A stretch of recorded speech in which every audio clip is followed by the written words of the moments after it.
Galia, this is poetry across time and across languages. Across time, ये poetry पहले की ही आज के है और ये अच्छा के तरीका हो सकता है कि उस जनरेशन अज को पहले जी नाने ने पोइट्री की 1970 के दशक ते अज आयुष्मान जी पोइट्री करा है अज के इस टाइम के फर्क आया है। पोइट्री कुदरा कुदर गई है, किहड़े रस्ते च लगी है। दूआ cross languages, Kunwar Viyogi poetry करते हैं डोगरी ते आयुष्मान और पोइट्री करते हैं अंग्रेजी तो पोइट्री क्या एक भाषा चा दूई भाषा उसके भाव किस चाली बदलते हैं, उसदे की तब्दीली आती है, उसकी शक्लो सूरत को अच्छे तरीके कन्नै ना हो सकता अगर कुंवर वियोगी होंदे गए दोतरे श्री आयुष्मान जी इत्थे नहीं बैठे दे होंदे। एक जनरेशन एक परिवार की तब्दीली आई और दो भाषा डोगरी ते अंग्रेजी। इसी करने वास्ते वैसे मैं एक और गल करना चाहना जी इतने बैठे दे ख्याल आया।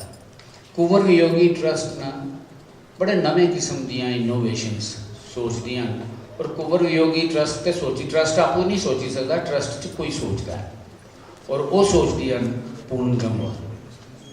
पूनम जम्वाल और हमेशा कोई नवे आइडिया करने कोई नवी गल लेके आती हैं। तुसीं जिहड़ा पहला कथक नृत्य देखिया मैं तुसीं आखी सकना कि ये सिर्फ जम्मू च नहीं ये दुनिया च होने वाला पहला ऐसा नृत्य है जिहड़ा डोगरी की कविता पर आधार करिए कथक नृत्य किया गया और इतना खूबसूरत नृत्य है। और ये जोड़ा प्रोग्राम है इसकी रूपरेखा भी पूनम जम्वाल होने आयुष्मान होने रची दी है। अस इसी शुरू करने थोड़ा जहा जो ही दस यही है कि अस ये दो त्रै चार असें टॉपिक ले दें उन्हें टॉपिक्स उपर कुंवर वियोगी के आखते हैं के सोचते हैं। अज आयुष्मान के सोचता है। आयुष्मान जी शुरू कर आयुष्मान जी पहला टॉपिक जोड़ा असें लिया है, पहला विषय जोड़ा लिया है वो है जीवन। जीवन एक ऐसी चीज़ है जदों की इंसान से सोच आई है वो सोचता जीवन क्या है और इस सवाल का जवाब तुकना उन्हें अदों शुरू किया है। किन्ने लोगों ने इसका जवाब देने की कोशिश की लेकिन सवाल अपनी जगह पर अज भी नहीं कायम है जिन्हें अदों कायम था जब सवाल पहले बार पूछा गया। इसका कारण ये है कि ये जड़ा साड़ा सोच जिदे कन्नै सोचने साड़ा दिमाग है वो साढ़े इस जीवन का एक निक्का हरा अंश है। ये निक्का हरा अंश जिहदे चाहे उपजे है क्या वो बारे सोच सकता है। ये चीज़ है इस वास्ते इसका जवाब मिलना काफ़ी कठिन है। फिर भी जीवन के अलग अलग पहलुओं पर कवियों साहित्यकार ने सोचा और कुंवर वियोगी ने भी उन्हें भी अपनी शायरी जीवन के कई पक्षों के बारे सोचा जी झलक मैं तुंदे सामने पेश करूँ। उनकी कविता के कुछ नमूने दी है लेकिन मैं पहले उन्हें किस किस्म दी शेड्स या सोचने वो बारे गल करूँ। उनका नज़रिया एक नज़रिया तो यही है कि जीवन क्षण भंग 4 दिन का ये हमेशा ले नहीं है। ये गल उन्हें अपनी कविता अच्छे तरीके से की और फिर उन्हें आख्या जीवन मिट्टी च आया मिट्टी च जाना है, मिट्टी चा निकलिया मिट्टी च जाना है। पर उन्हें अपनी गल इत्थे खत्म नहीं की। उन्हें आख्या ये बाहर भी कुछ है, ये मिट्टी का नहीं है छड़ी मिट्टी के अगे भी कुछ है। मेरा शरीर मिट्टी हो सकता है, मेरे ओठ मिट्टी हो सकते हैं, मेरी देह मिट्टी हो सकती है, मेरे ओठ मिट्टी हो सकते हैं लेकिन ओठे की जी मुस्कुराहट है वो मिट्टी नहीं है। मेरा दिल मिट्टी हो सकता है लेकिन दिल च उठने वाली जी हुब है जोड़ा उस वाले प्यार का जुनून है वो मिट्टी नहीं हो सकता। मेरी सोच मेरी अपनिया हद्दां टपने के जतन मिट्टी नहीं हो सकते। मैं बेशक शरीर मेरा मिट्टी हो सकता है लेकिन ये अगे भी कोई चीज़ है जी मिट्टी नहीं है। और अज अस जींदा पहले मौत पहले ही मौत बाद च भी होनी है, लेकिन जिन्नी देर अस जींदा इन्नी देर अस रज्जिए जी लैचे। ये इ'यां गै कि अस गर्मियों के मौसम च तो अस सोचिए कि पहले सर्दियों का मौसम हा, बाद भी सर्दियों का मौसम आना है तो अस कंबल लिए बेही जाचे गर्मी के दिनों च। ये उ'यां जब मौत इसलिए है नहीं तो मौत की फिक्र च की मरना है, की रोज़ रोज़ मरना है। जिन्नी देर जींदे हैं इन्नी देर रज्जिए जी गए, और जो मौत आ गई बोले रज्जिए मर गए।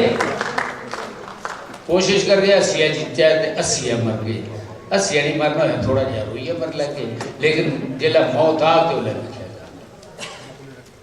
और दूई गल कि उन्हें ये उनकी कविता दियाँ गल्लां मैं कराना, उन्हें आखिर जिंदगी च अस दौड़ते रोने, नसते रोने, नसते रोने, नसते रोने।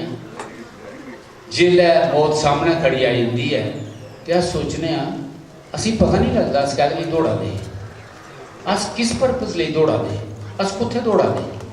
आखिर रुको, थोड़ी देर रुको, दिखो, शायद रुकने कन्नै दिखने कन्नै तुसें जीवन ज़्यादा समझ आवा है, या कि दौड़ने कन्नै जिसलै सब चीज़ां ब्लर होई जाए तुंदे कोला लंघी जांदियां तुस ओह्दे च कुछ नहीं दिक्खी सकदे। और एक गल ओह् आखदे अपनी मैं च निकलो, ये नहीं सोचो कि मैं आं ते जीवन है, ये सोचो कि जीवन है तो मैं आं, मेरे कन्नै जीवन नहीं है, जीवन कन्नै मैं आं। इसलिए मैं हूँ या नहीं हूँ, ये जीवन चलता रहा। किन्ने मैं होए, करोड़ा मैं हो चुके थे जेडे सारे सोचते थे कि मैं ही मैं हाँ, मेरे बगैर दुनिया कि'यां चल, वो सब मैं खत्म हो गए, जीवन तां भी चला। हूँ मैं तुसें इन्हें विषयों पर जेडे मैं तुसें बोलिए सुनाए इनकी कविता दियाँ कुछ लाइनां सुना। खर्ची लै जो होई कमाई जीना है किच्चर, खर्ची लै जो होई कमाई जीना है किच्चर, मिट्टी दा ए बनिया मिलना मिट्टी दे अंदर, ना रोने गीत गतारा ना दौलत ना दाम, तू होना है मिट्टी मिट्टी होना तेरा घर।